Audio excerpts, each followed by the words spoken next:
Alors maintenant qu'on a vu comment prendre les trajectoires et comment freiner, on va voir comment accélérer dans les virages.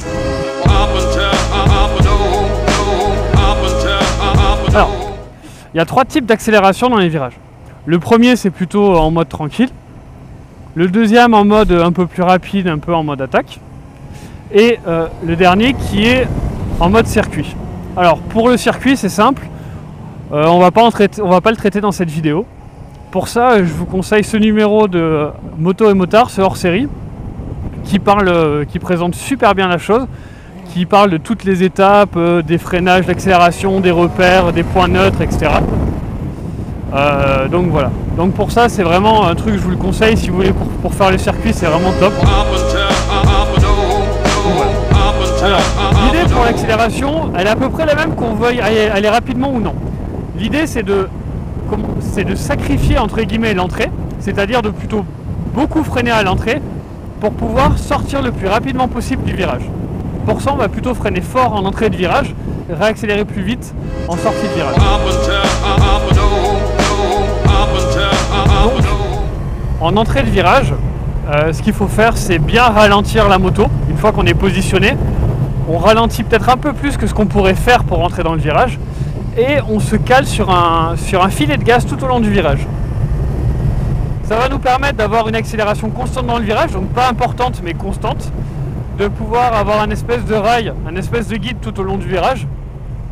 Et quand on va finir de lire le virage, on va pouvoir accélérer plus fort, accélérer progressivement vers la sortie. Donc là, je freine un peu fort, je me mets sur mon filet de gaz et dès que je vois la sortie, j'accélère.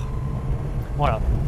Donc là typiquement il se referme, je me mets en position, je freine et je réaccélère, je vais à la sortie, j'accélère plus vite. Filet de gaz et je réaccélère. Alors ce virage il est un peu difficile, il est fermé, donc je maintiens mon allure, je suis dans mon virage, je maintiens mon allure et là je vois pas encore la sortie, je vois et j'accélère. Voilà. Donc ça c'est vraiment l'idée pour rouler tranquillement. C'est de freiner plus ou moins fort au début. Voilà. De se mettre sur un filet de gaz à l'entrée de virage et quand on voit la sortie, ouvrir progressivement la poignée. Quand on est en mode attaque, c'est sensiblement la même chose, sauf que la partie freinage va être un peu plus forte comme ici, et remise des gaz un peu forte. Quand on est sur un filet de gaz dans le virage, il faut faire attention parce qu'il ne faut pas donner d'à-coups sur ce filet de gaz. Si vous donnez des à-coups ou si vous lâchez brusquement l'accélérateur, vous risquez de provoquer un petit peu le même comportement que lorsque vous freinez en virage. Donc en gros, ça pourrait être assimilable à un petit coup de frein avant. Et un petit coup de frein avant en plein milieu de virage, ça peut être fatal. Donc c'est super important de garder ce filet de gaz. Si vous voulez ralentir, vous diminuez le filet de gaz progressivement, mais pas d'à-coup, pas de geste brusque. En mode attaque, une fois qu'on a passé le filet de corde, donc là je ralentis et je réaccélère après.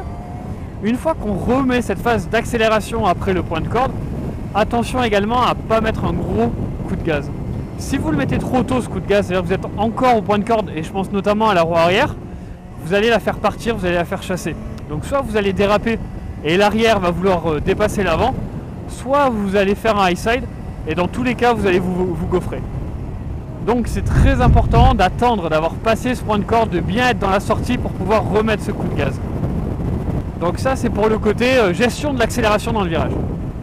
Après on peut se servir également de la décélération et de l'accélération comme phase de freinage. Si on rétrograde avant un virage, ça va nous permettre de bien ralentir avec le frein moteur, encore plus si on a un mono ou un bicylindre. Et donc cette phase-là de rétrogradage va nous permettre de faire un petit peu l'effet du frein et qu'on pourra venir compléter avec un frein arrière. Donc on va arriver au niveau de la phase de freinage, plutôt que de freiner le frein avant, frein arrière, etc. On va tomber un rapport. Attention au bicylindre, si vous tombez un voire deux rapports, vous allez partir en driblage. Donc en fait on va se servir de rétrogradage en tant que freinage et du coup on va pouvoir repartir sur un filet de gaz dans le virage.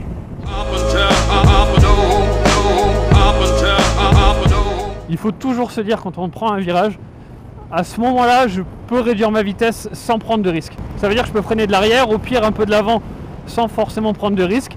Et ça c'est très important. Ne jamais rouler à ses capacités, toujours rouler en dessous de ses capacités pour éviter de prendre des risques. Comme l'idée c'est de sacrifier l'entrée pour privilégier la sortie et donc du coup sortir le plus rapidement du virage, il faut connaître un petit peu sa moto pour savoir à quel tour minute environ elle a le plus de pêche et là où elle va reprendre le mieux. Moi je sais que ma Bandit, autour de 7-8 000 tours, elle recommence à avoir de la pêche et je sais que là-dessus, si j'ouvre la poignée en grand, je vais utiliser 100% de la capacité de la moto. Si je le fais à 4000, c'est même pas la peine. À 6000, on va sentir que ça part, mais ça va mettre du temps. Donc l'idée, c'est de rentrer dans le virage pour sortir à 7-8 000. Donc c'est un exercice pas évident. Mais je sais en général que si je rentre à peu près à entre 7000 et 9000 tours dans le virage, je ressors à peu près à 7000-8000 tours dans le du virage. Donc les choses importantes pour accélérer correctement dans le virage, c'est de ne pas mettre d'à-coups. C'est-à-dire que si on accélère progressivement. Si on décélère pour corriger une trajectoire, on peut décélérer mais progressivement. On évite de faire jouer la balance de la moto. Quand on rentre dans le virage, on a tendance à plutôt un peu trop freiner justement pour pouvoir se positionner sur ce filet de gaz.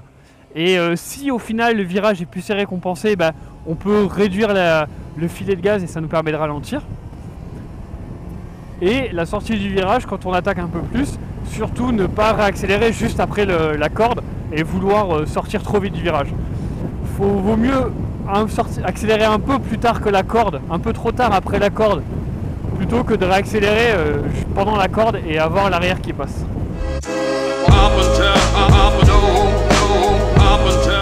Donc là on va faire une série de quelques virages où justement c'est des virages, alors il y a des virages serrés, des virages longs, des virages qui se referment. Et on va voir un petit peu comment gérer le filet de gaz. Au début on va plus être en mode tranquille et après on sera plus en mode attaque.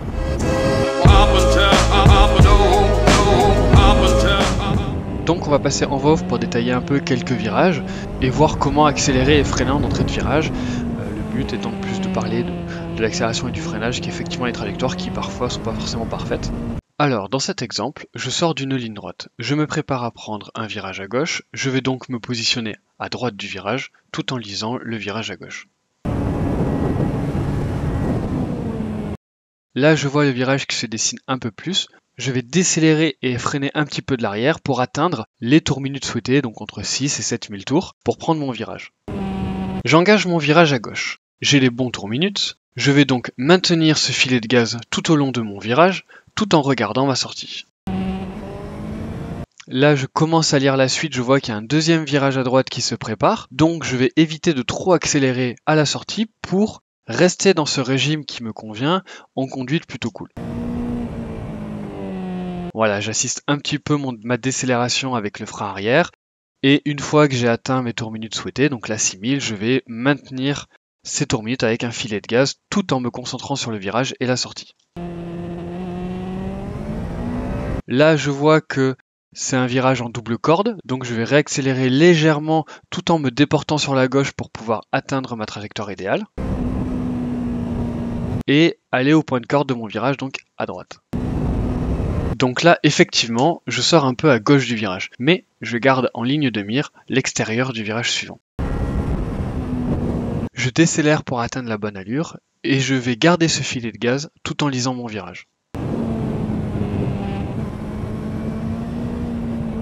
Là, j'ai donné un léger coup d'accélérateur en sortie de virage, mais je reste quand même à l'extérieur de mon virage ici, à gauche dans ce virage à droite, pour pouvoir prendre ma trajectoire correctement, et je garde ce filet de gaz autour de 7000 pendant la courbe. Comme j'ai bien pu lire la sortie et donc voir la ligne droite, j'ai mis un peu plus de gaz. Donc, on vient de voir une série de virages avec une allure tranquille, on va voir maintenant une série de virages avec une allure plus soutenue. Donc on va attaquer une série de virages avec une attaque plus franche. Donc là je sors d'une ligne droite, je suis assez haut dans les tours et je commence à apercevoir le virage à droite devant moi. Je ralentis ici uniquement avec l'accélérateur et je viens me placer aux alentours de 7-8 000 tours. Donc si on regarde devant soi, on voit qu'on a une courbe à droite et ce que je vais faire c'est que je vais venir chercher l'intérieur de cette courbe en gardant le régime de 7000-8000 tours. Au fur et à mesure de la courbe, je me rends compte qu'en fait c'est une double corde. Donc je vais sortir de la corde en accélérant pour me déporter sur la gauche. Et continuer à accélérer jusqu'à la corde suivante. Là, je vois le virage en face qui a l'air comme ça à première vue un peu plus serré à gauche. Je vais venir chercher l'extérieur à droite du virage et ralentir mes tours minutes. Donc là, à l'instant, je viens de rétrograder pour pouvoir m'assister du frein moteur pour freiner, mais aussi pour atteindre les tours minutes que je souhaite dans mon virage. Donc là, je viens de tomber un second rapport où je vais mettre du temps à lâcher l'embrayage, ce qui fait qu'il n'est pas très flagrant le changement de rapport. Donc là, j'engage mon virage et effectivement, je suis un peu bas dans les tours. Donc je me situe autour de 6-7 000. C'est un peu bas par rapport à ce que je souhaite, mais bon, on continue dans ce sens-là. Comme le virage est petit et que j'étais bien inscrit dans le virage, je réaccélère relativement tôt dans la sortie du virage, mais pas de façon très franche. Donc là, comme je voyais que j'étais pas dans les tours minutes que je voulais par rapport au virage devant, j'ai rétrogradé encore un rapport pour pouvoir attaquer le virage en ayant une bonne reprise, donc entre 8 et 9 000 tours. Donc là, je me positionne à l'extérieur du virage pour pouvoir attaquer ma courbe. J'ai toujours les tours minutes qui sont bons, donc là c'est 8000. Ici, encore une fois, on est dans un virage en double corde, donc j'ai pas attaqué mon virage, je me remets à l'extérieur du virage pour pouvoir prendre le virage à droite comme il faut à la corde, et on voit que j'ai perdu à peu près 1000 tours minutes. Ici, j'ai atteint le point de corde, j'ai repris les 1000 tours minutes que j'avais perdus, mais j'ai mis du temps avant de les récupérer, et surtout, j'ai pas encore commencé à accélérer, même si je vois la sortie, je suis encore dans mon point de corde. Je viens de dépasser le point de corde, je suis dans la sortie, et là par contre j'accélère de façon plus franche.